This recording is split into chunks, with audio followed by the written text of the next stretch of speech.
सोलापूर शहरातील पाणीपुरवठा व्यवस्थेचा सर्वकष आढावा घेण्यासाठी आज महापौर श्री विनायक कोंड्याल यांच्या अध्यक्षतेखाली महापौर कार्यालयात प्राथमिक बैठक आयोजित करण्यात आली। शहराला योग्य, सुरळीत आणि वेळेत पाणीपुरवठा कसा करता येईल याबाबत या बैठकीत सविस्तर चर्चा करण्यात आली।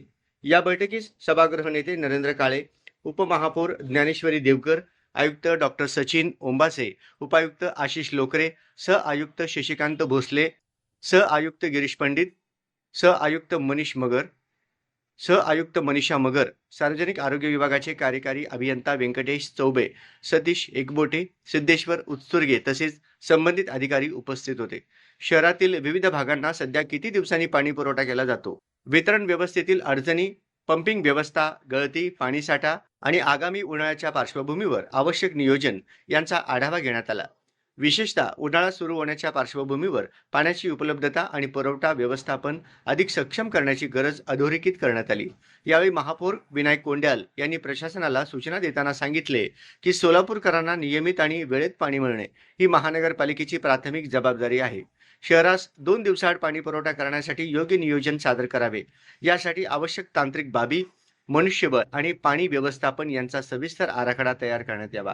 बैठकीत उपस्थित अधिकाऱ्यांनी पाणी पुरवठा सुधारण्यासाठी आवश्यक तांत्रिक तपशील आणि नियोजनासाठी काही कालावधीची मागणी केली। त्यानुसार लवकरच सविस्तर कृती आराखडा सादर करण्यात येईल अशी माहिती देण्यात आली। महापौरांनी पुढे सांगितले की पाणी पुरवठा संदर्भात पूर्वी काम पाहिलेल्या वरिष्ठ व माजी अधिकाऱ्यांशीही चर्चा करून त्यांचे अनुभव व मार्गदर्शन घेण्यात येईल, जेणेकरून शहरातील पाणी पुरवठा व्यवस्था अधिक सक्षम आणि शाश्वत करता येईल।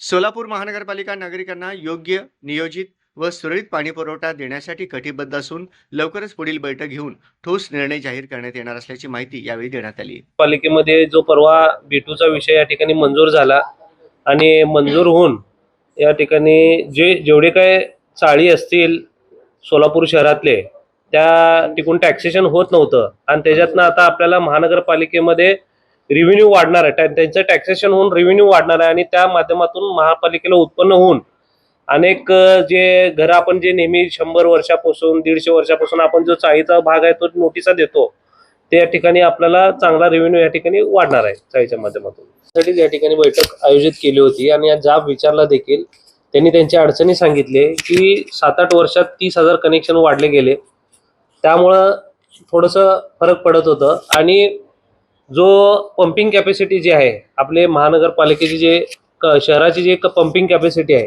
पंपिंग कॅपॅसिटी वाढवण्याच्या दृष्टिकोनातून काय उपाययोजना केलं पाहिजे त्यांनी आम्हाला सांगितलं आणि ती सांगितलेली उपाययोजना जे आम्ही सांगितलं त्यांना की आम्हाला जागेवर जाऊन तुम्ही सगळं आम्हाला दाखवा